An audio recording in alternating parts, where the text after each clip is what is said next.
Mary noun. Mary is doing the action of looking at the Eiffel Tower, so Mary is subject. Mary equals subject noun. Regard equals verb. Le tour Eiffel equals noun. The action of looking is done by Mary on the Eiffel Tower. Eiffel Tower is the object.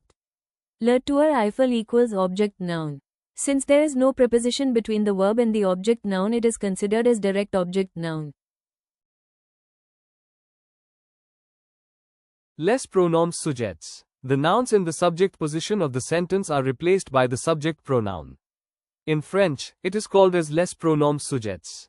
Les pronoms sujets are je equals I, tu equals you, il equals he, it, elle equals she, it, nous equals we, vous equals you all, you formal, ils equals they, group of males or mixed, elles equals they, group of female. In this sentence Mary regarde le tour Eiffel. Mary is the subject and it is replaced by the subject pronoun equals elle. Since we are talking about Mary in this sentence, Mary third person feminine singular. Elle regarde le tour Eiffel.